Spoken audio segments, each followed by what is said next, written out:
Have you ever been talking to someone when at some point in the conversation you realize that they're not present? I mean, they're present physically, but you realize that at some point in the conversation they've checked out. A couple of weeks ago, I was eating lunch with a relative of mine in his pickup truck. And I was helping him with some things, and we were parked, we were just eating a quick bite of lunch. And he turns to me and he said, Dave, how is that church doing you're a part of? And I was like, oh, that's a nice question to ask. And so I just kind of paused, pondered a little bit, and I began to think, how is Fellowship Denver doing? And then I just began to answer, like, well, I think we're this, that, and the other. I think this is what we're doing as a church. I was just answering his question. And at some point, I glanced over at him, and I see that he's actually texting his friend.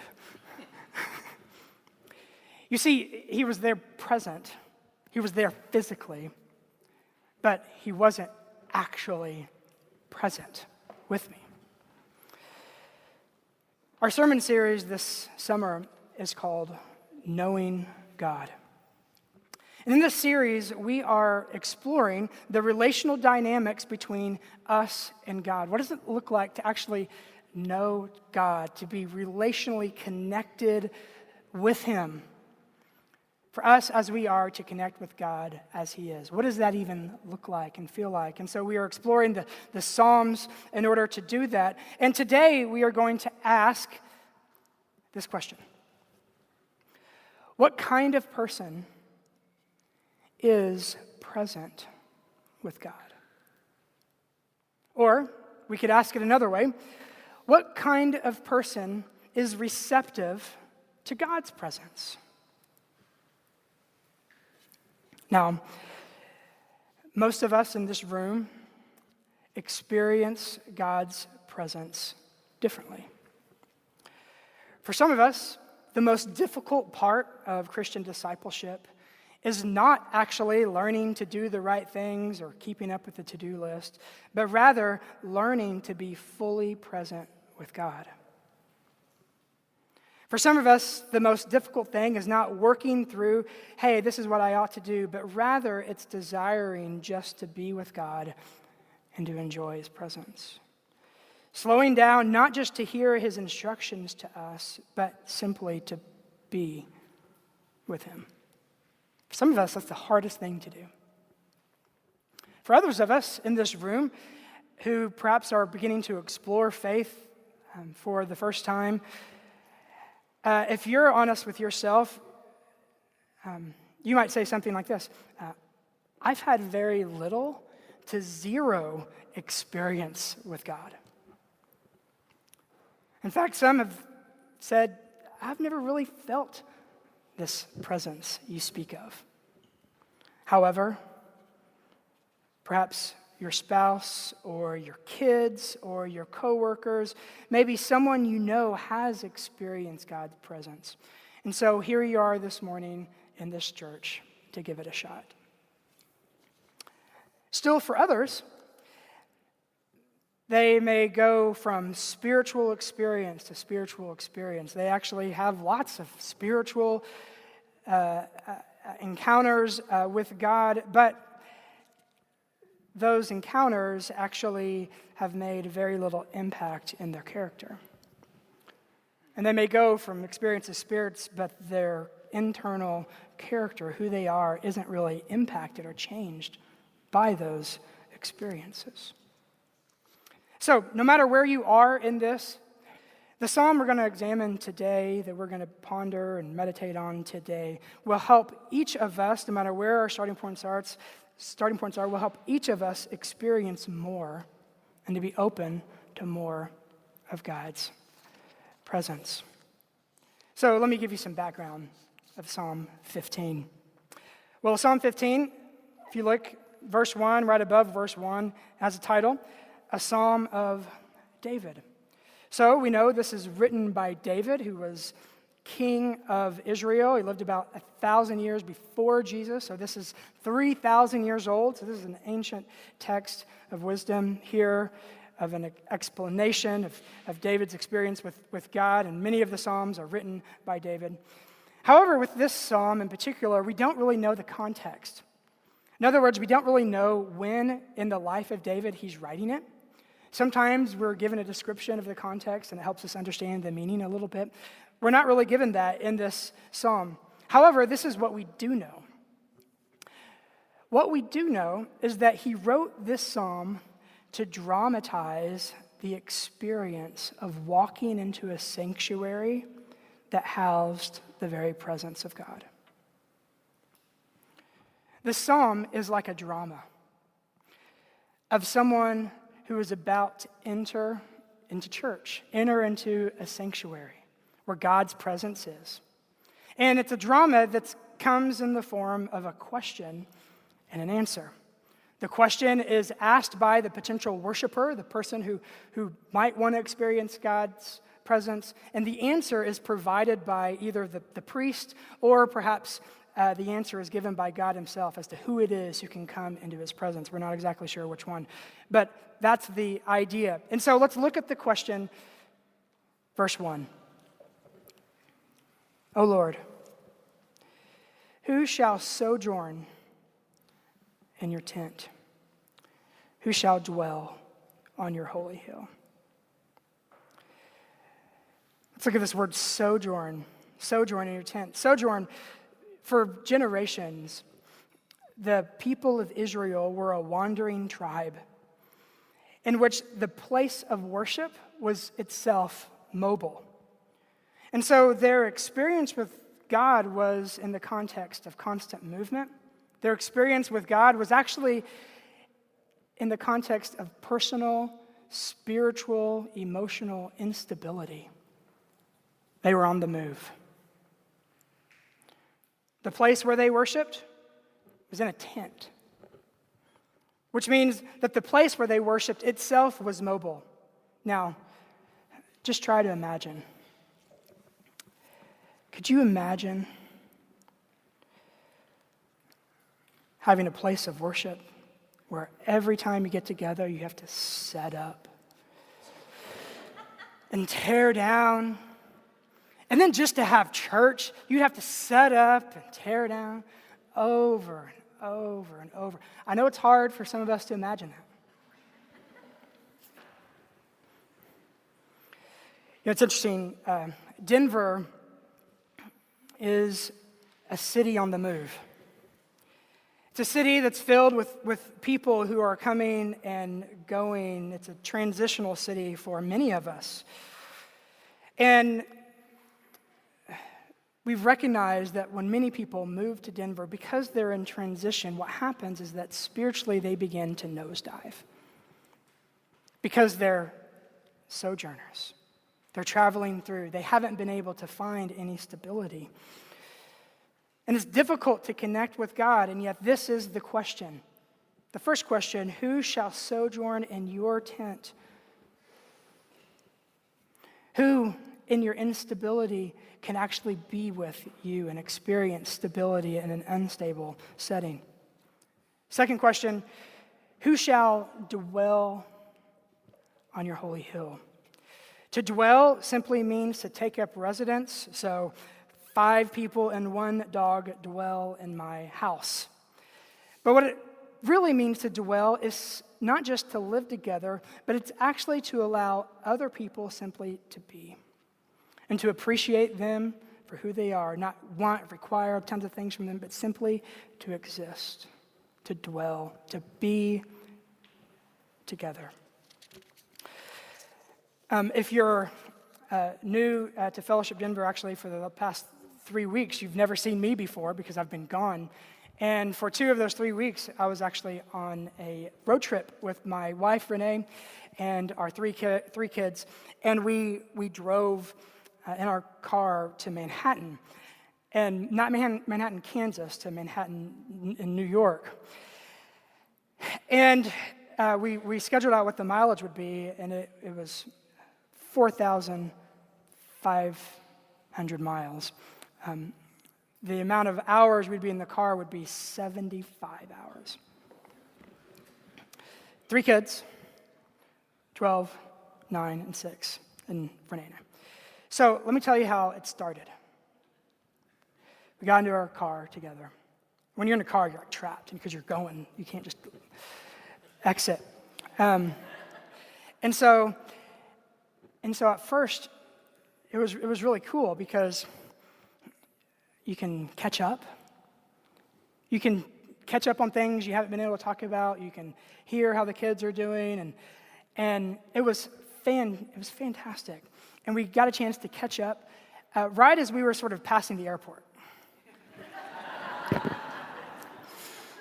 So 74 and a half hours more to go. Let me tell you my personal kind of experience of being in the car with my family for that long. The first several hours, I had to fight an impulse in me to want to do something else. I had to fight an impulse in me to, okay, we're talking, yeah, we're good. Okay, I'm going to check my email. I'm going to do something. For days, all of us, really, were fighting this impulse that was in us because our day in, day out life is we're always doing stuff and have projects and things to do. And so simply to be with each other in a car, it took a while to learn to dwell. By the end of those 75 hours, it was interesting to see the difference, that simply we could be with each other. We kind of powered through that restlessness, and we can simply dwell. So this is precisely what the psalmist is asking. Who can dwell? What kind of person can dwell on your holy hill? Now, the holy hill here, the next sort of description of the place of worship, that is where the Temple Mount would be built. And so this is kind of the idea of the more stable, permanent location of God's residence in the temple in Jerusalem. So here's the big idea with these questions. In my travel and when I'm stable, when I'm on the road and when I'm home, what sort of person gets to be with God in that? That's the question. Now, here comes the answer. I'll just read it. It's 1, 2, 3, 4 verses. Let's see what it says. He who walks blamelessly and who does what is right and speaks truth in his heart, who does not slander with his tongue and does no evil to his neighbor, nor takes up a reproach against his friend, and whose eyes a vile person is despised, but who honors those who fear the Lord, who swears to his own hurt and does not change, who does not put out his money at interest and does not take a bribe against the innocent. He who does these things shall never be moved. That's the answer.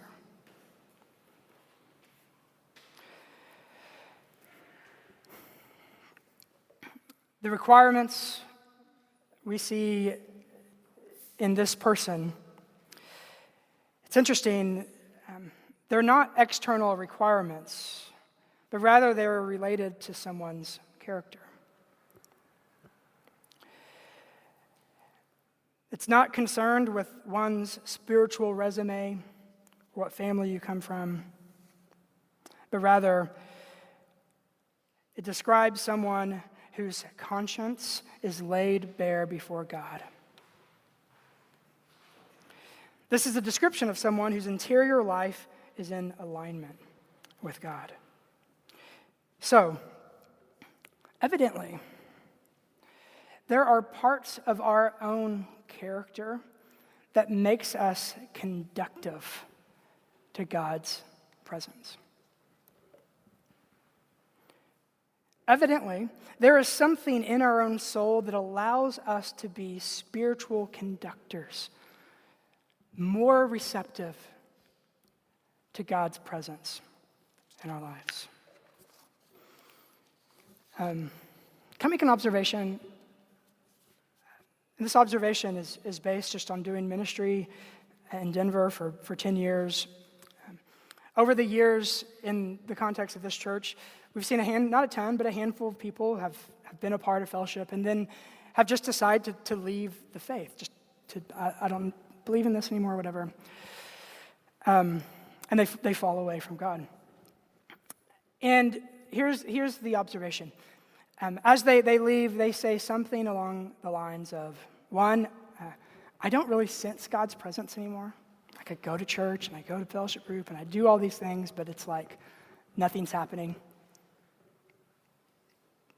Or, I just can't intellectually, I can't handle this. Like it just doesn't wash with me anymore. I just can't believe this anymore. So those are probably the two most common things I hear.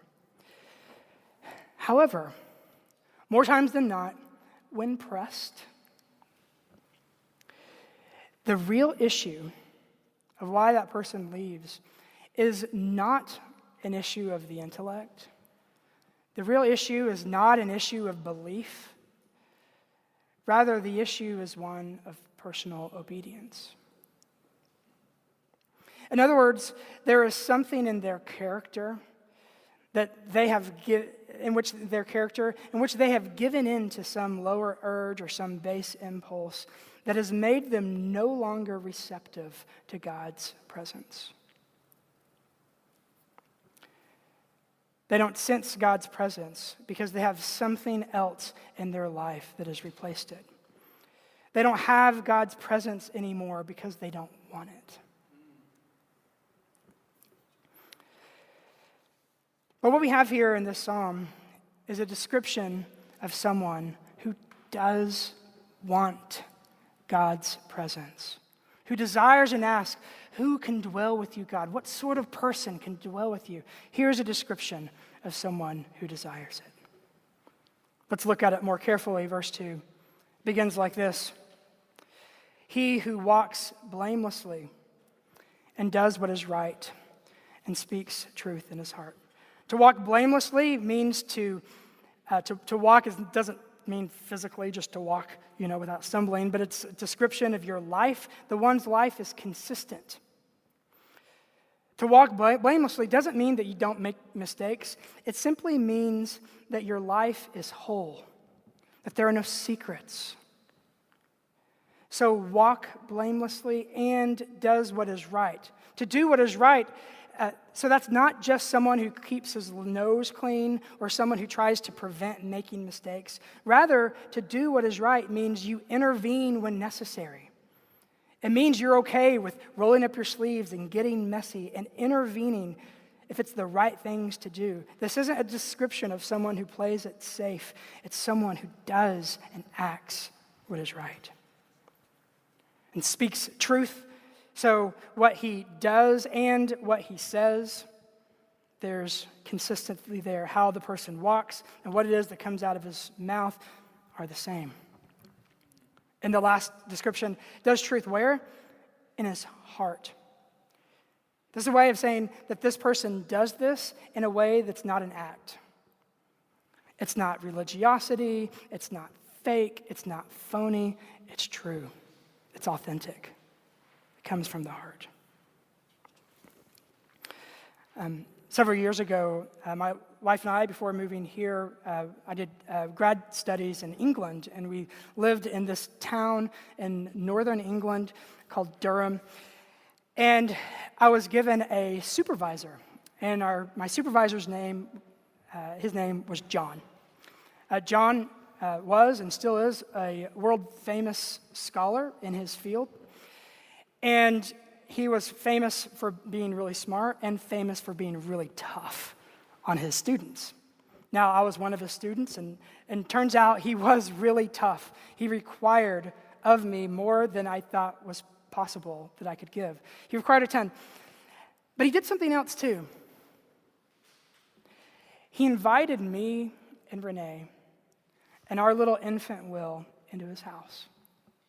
not just once, but consistently. And he had 3 kids himself. And he invited us not just into his house, but into his home, into his family. I got to see how he interacted with his kids, how he was present and loving and engaged in their life. In other words, in his career, he wasn't stepping over his family, that he was engaged as much as possible as he could be. It blew us away that he welcomed us in. And then after a few weeks when we were there, he caught word that Renee and I were physically cold in our flat. Now, Durham is way northern England. It's like, just think of just dark, cold, miserable place. Summertime's lovely, not in the wintertime. And our heater didn't work very well. And so we were actually cold all the time. He caught word of it. I never actually mentioned it to him. He caught word of it. One evening, we were just sort of huddled around being cold in our flat. We heard a knock on the door. At first, we were scared because we weren't expecting anyone to come over. Finally, I opened the door, and here comes world-famous scholar John. In the evening, he has a stack of blankets and a space heater. He comes in, gives us the blankets, he makes sure the space heater works well, and he leaves. Now, 13 years later, when I think of John, I think of this description that we see in Scripture, which is a person of integrity. How they walk, what they say, match, and they're willing to intervene and do what is right, even though it's inconvenient. That's verse 2. Verse 3, the description continues. Who does not slander with his tongue, and does no evil to his neighbor, nor takes up a reproach against his friend. To not slander, it means not to gossip. It means if you have information or the goods on someone or some imperfection of someone, you don't use that information to further yourself or to put them down. You don't give in to the urge or the fun that gossip can be. He does not slander with his tongue. Second, he does no evil to his neighbor. Some of us would read that and go, okay, well, I don't do evil to my neighbor. The implication is he doesn't do evil to his neighbor, even if many would think it's deserved. In other words, this is someone in your life who's close, physically close to you, and maybe revenge or kind of sticking it to him would feel right on some sense. This person does no evil to his neighbor. Lastly, nor takes up a reproach against his friend. A reproach is a flaw. So, we all have flaws. So, to take up a reproach against a friend is to use some insight that you have on that person, on the friend or family member, and to use that in such a way that cuts at them. So, cutting words. To cut down. And yet this person doesn't highlight flaws in his friends. Instead, the implication is this person shows restraint. He's learned to bear with and be patient with his friends' and coworkers' quirks. And some, he doesn't attack with words, deeds, or criticism. So, whose character is conducive, conductive of God's presence? Someone who does good to others. Let's keep going. Verse 4.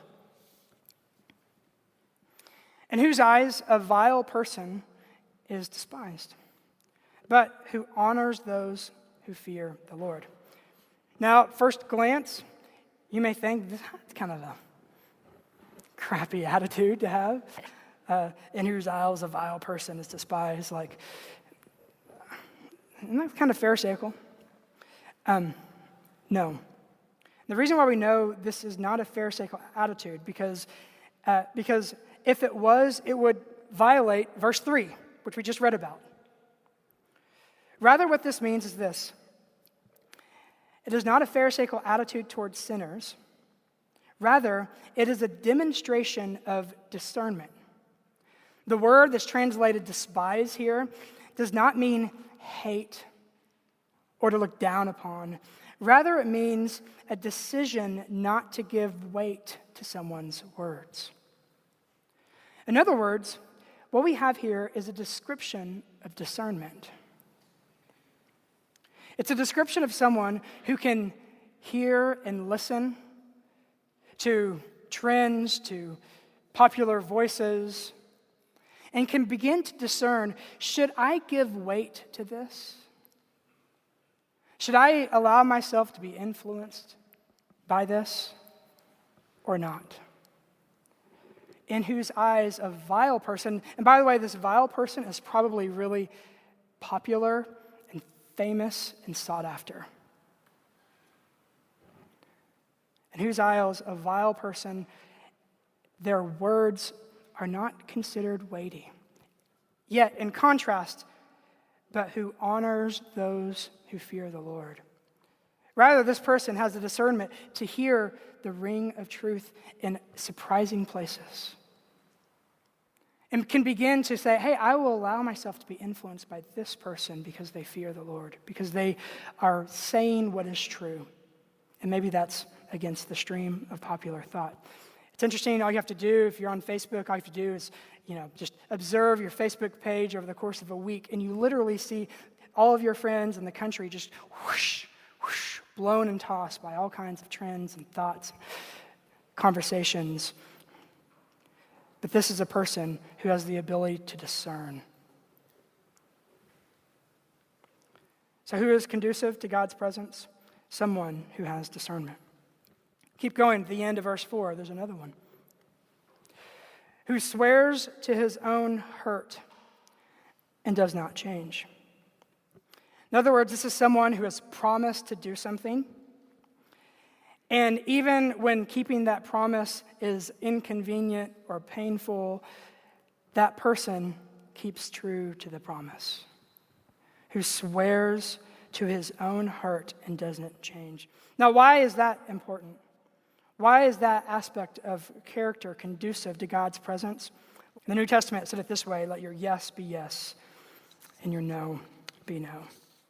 So, who is conducive to God's presence? Someone who keeps his word. Let's look at the final description, verse 5 here. Who does not put out his money at interest and does not take a bribe against the innocent. He who does these things shall never be moved. Now, to put out one's money at interest, literally in the Hebrew, it means to lend with a bite. To lend with a bite. It's this idea of, on the surface, it looks like I'm doing something kind to people who are poor, to people who don't have money, so I'm going to lend them my money. But I'm going to do so in such a way where I'm actually going to turn out pretty. It's going to be financially beneficial to me, and it's going to become a burden to that person who's poor. So I'm going to lend, but with a bite. Who does not take a bribe against the innocent. This is someone who is given an opportunity to have financial gain, but having financial gain does so at the expense of someone who is vulnerable. Financial gain does so at the expense of someone who is vulnerable. When we begin to find our security in finances, in money, when we begin to do that, we can begin to justify all manner of evil to our brothers and sisters. A cursory look at our own country, we see that all kinds of things have been justified as slavery, unfair labor, and justified in the name of, well, it gets us security and finances, so it's worth it. But this person has chosen not to find his security and financial gain. Because when you do find security and financial gain, the last thing that happens is your foundation actually begins to be moved. That foundation never stands. And yet someone who has a different foundation, the implication, God's presence, that foundation is steady. Therefore, last verse, he who does these things shall never be moved. All right, that's it. So, in order to experience God's presence, all you have to do is have integrity. All you have to do is be good to others all the time. All you have to do is have perfect discernment and to keep your word always and to not lean on money for security. That's it. Good luck with that. This is the end of the service, so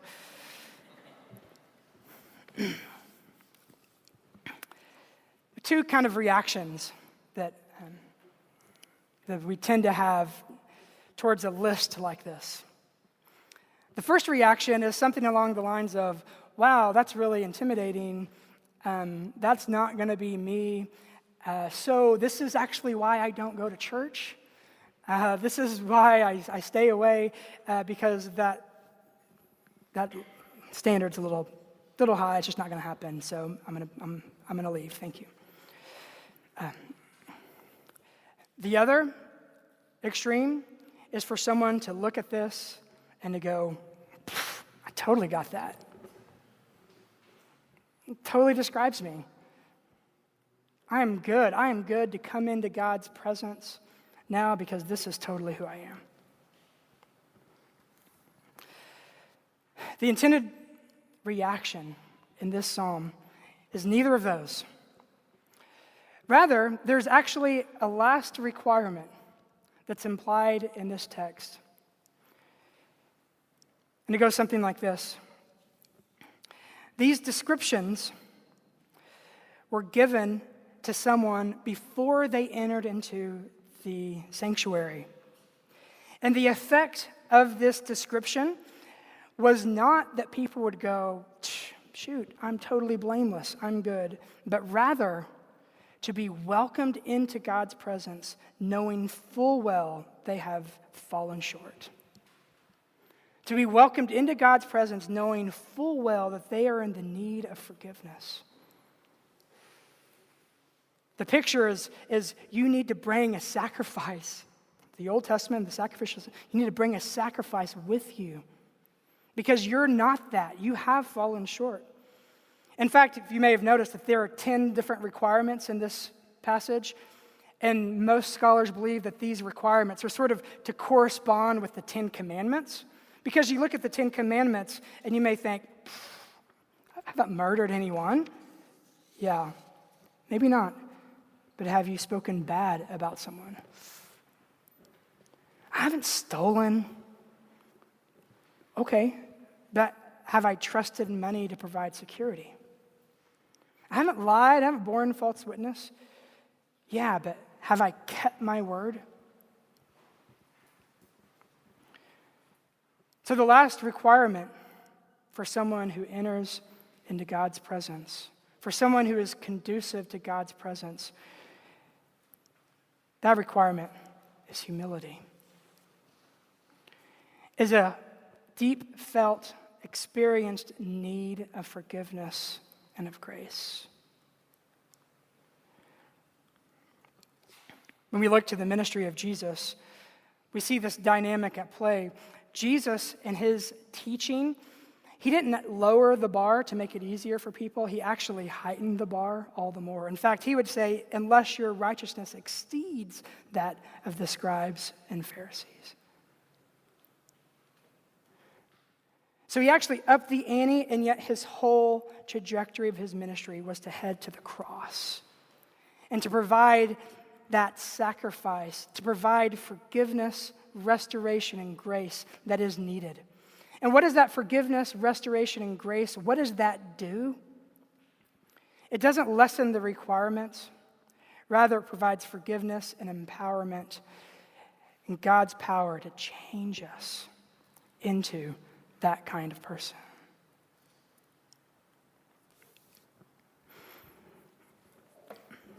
I hate computers.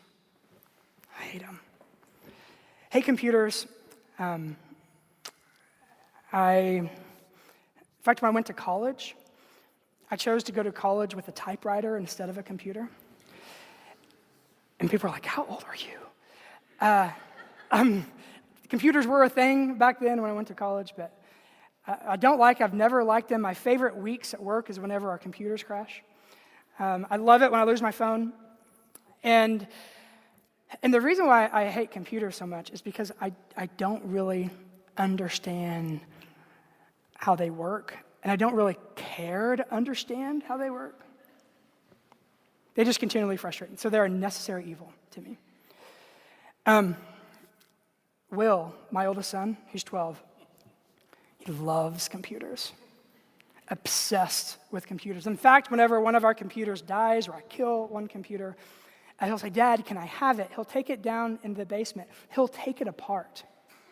Because he wants to know how everything in this computer works, how it works together, where all the circuits go, where the things are soldered, and all this stuff. He wants to know how it works.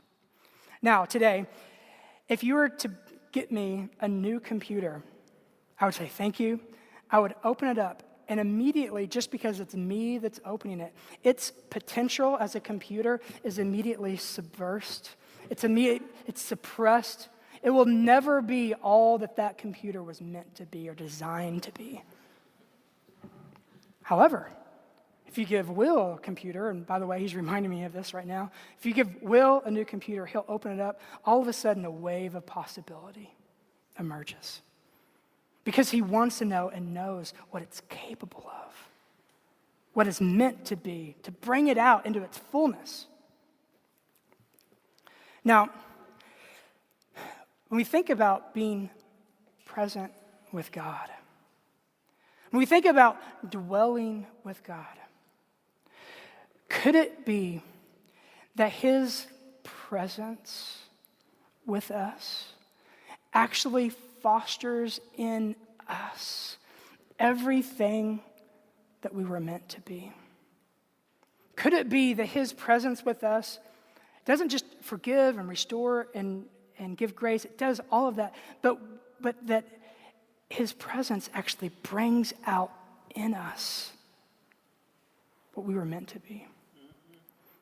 Could it be that this description that we've just read is not just a description of someone a long time ago who had things figured out, but it's actually a vision of our lives?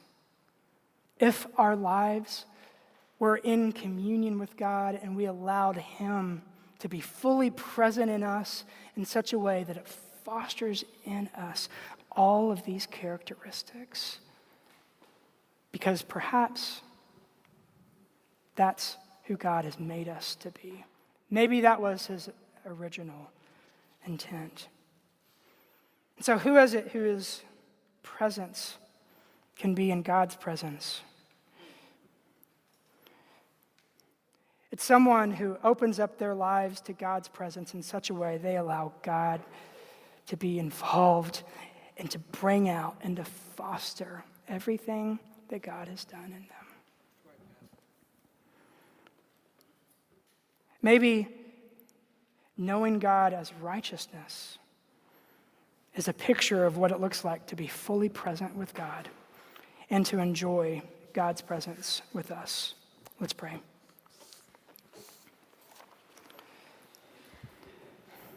God, thank you for this morning. It wasn't promised to us, it's a gift, and so we thank you for this morning. Thank you for this time we can come together and learn from your word, that we can enjoy being with our brothers and sisters here. God, I pray that you would use this passage to give us a vision of the kind of life you've called us to. And God, I pray the driver in all of this would be a deep desire of being with you, of simply dwelling with you. And so, God, may we resist the impulses to go away or to want less of what you have for us. But God, may we be fully open to you and your presence and your will.